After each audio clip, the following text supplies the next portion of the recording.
Shalom, shalom. The Apostle Ricard back with another quick little impromptu video. And I say shalom to all you brothers of the hopeful elect.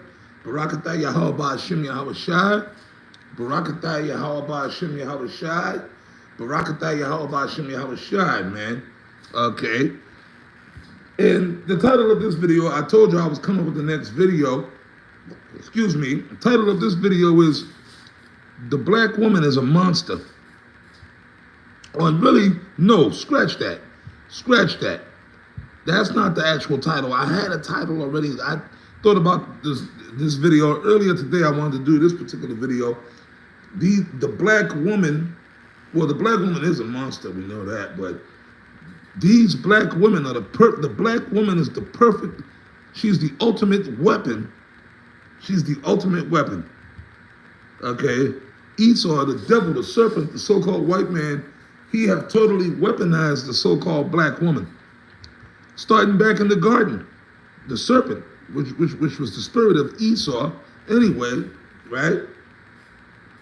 He have totally weaponized the black woman. These black women, they're the ultimate weapon next to the nuclear missiles. Like the ultimate weapon on the earth is those nuclear missiles.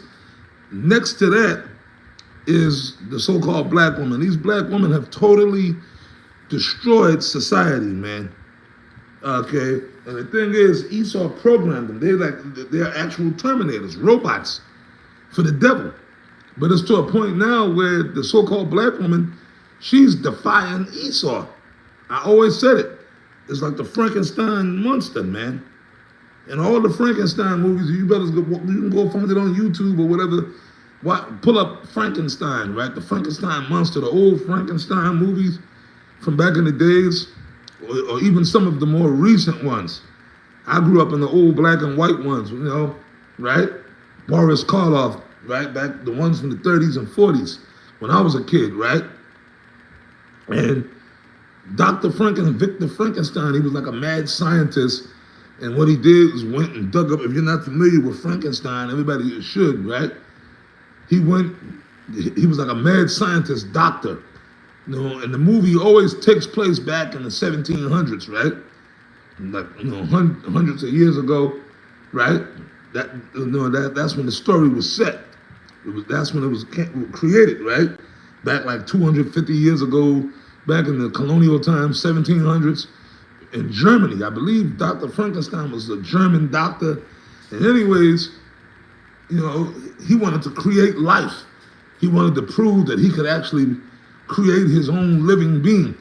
So he went to the damn graveyards and dug up corpses, body parts, and actually sewed together different body parts from different corpses.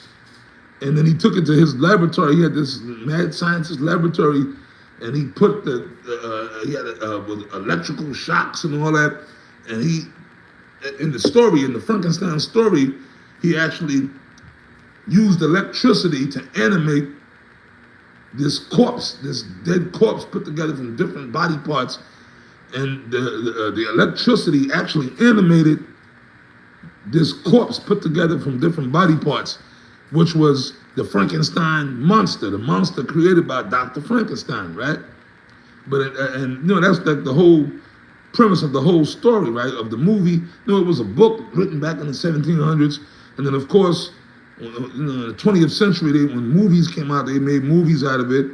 But in all the monster, it was a monster, right? At first, Dr. Frankenstein was able to control the monster, right? The monster would listen to him at first, but then it got to a point where the monster lost control, and he turned on Dr. Frankenstein himself and killed him, and destroyed himself in the process, right? So in all the Frankenstein movies, the Frankenstein monster always turns on Dr. Frankenstein himself, right?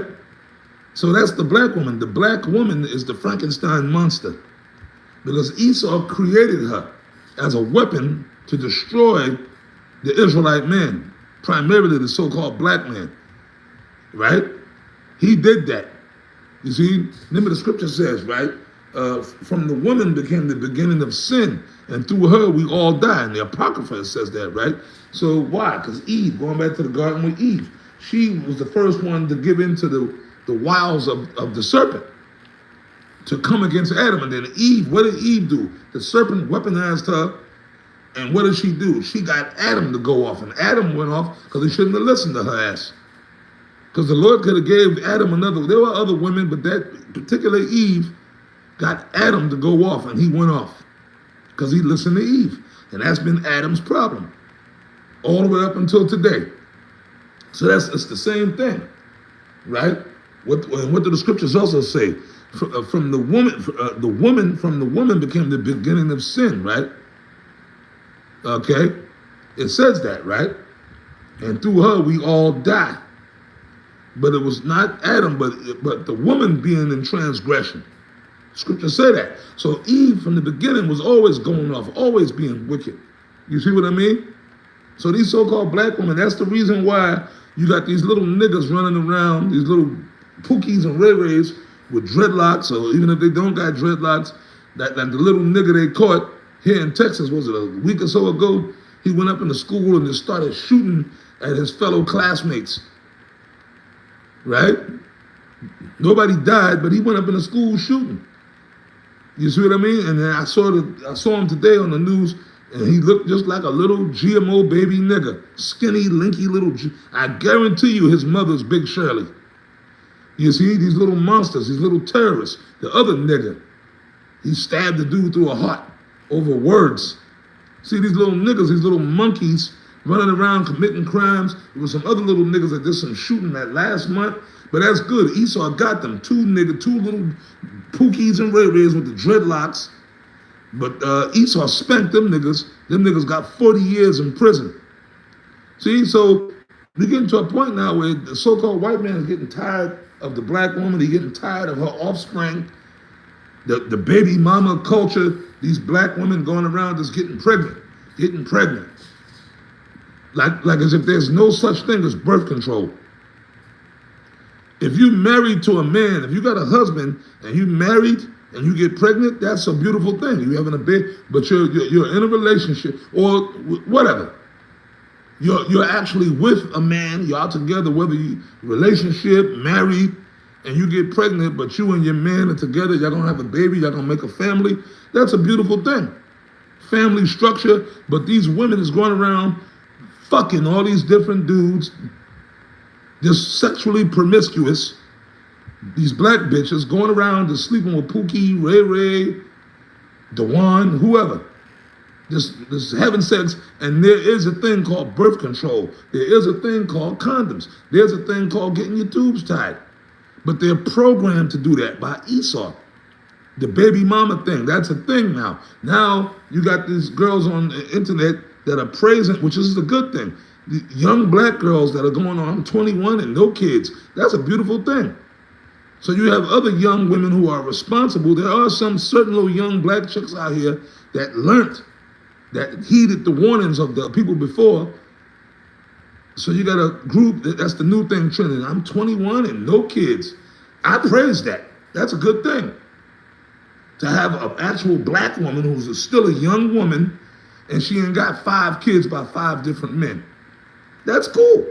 Because those particular women, their thing is like, well, no, one day I might want to have kids, but I'm waiting for the right guy. I'm not just going to go around fucking every Pookie and Ray Ray and just having babies for every guy.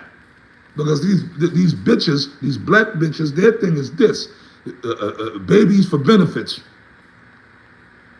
Let me have baby, and they don't even really, I'm gonna tell you something, man. Yo, the scriptures in Job tell you about these black women, she is hardened against her young ones as though they are not hers.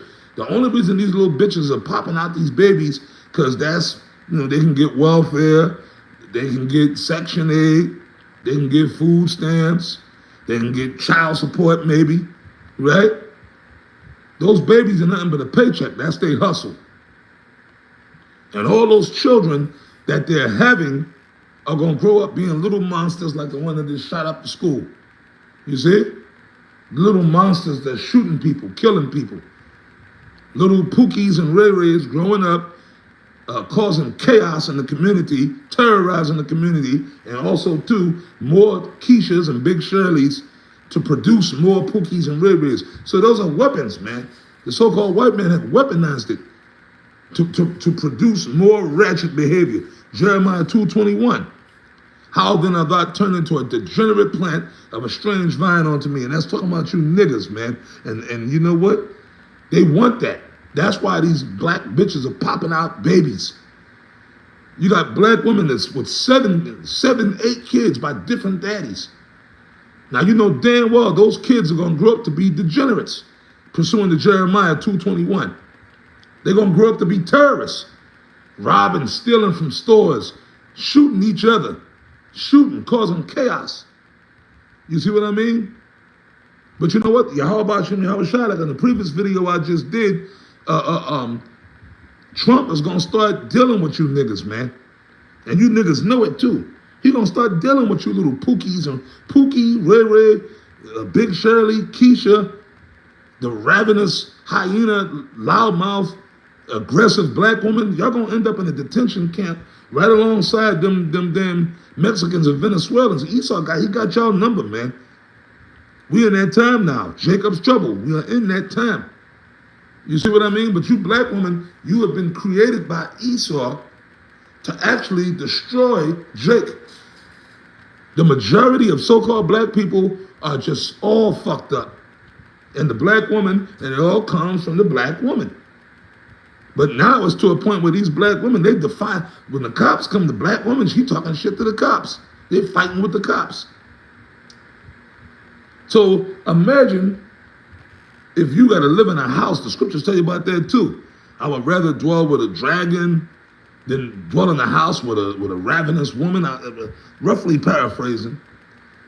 Like the scripture said, the prophets, I would rather live with a lion or a dragon than to live in a house with a black woman or any woman. But the black woman is the main weapon. She's out here to cause chaos and terror. You understand? But we're coming in a time now where Yahweh Shai is going to deal with the black woman. That's why it says in Isaiah 32:9, rise up, ye women that are at ease. Be troubled, ye careless ones. They careless. They think they can just get away with whatever they want to get away with. But we in that time now where the Lord is going to, in particular, come down on the so-called Negro, black, nappy-headed woman. Okay? Heavy judgments are going to come down on this bitch. Okay, Amos 9:10, all the sinners of my people shall die by the sword. So it's going to be a lot of death. You're going to see a lot of dead black women. Or they're going to end up in these concentration camps. And guess what? Their little demonic, nappy-head, monstrous little kids that they produce, they're going to die right along with their mothers. Okay? Yeah, man, the spirit was on me just to bring that out. But this bitch is a weapon. She's the total agent. The black woman is the total agent of chaos, man. The Yahweh Shai, okay? Yahweh Shai is the enforcer. Okay, he gonna put the smack down. But with that, I'm gonna wrap it up. I pray the video was edifying. This real talk, brothers. And I say shalom to you brothers of the hopeful elect. Shalom.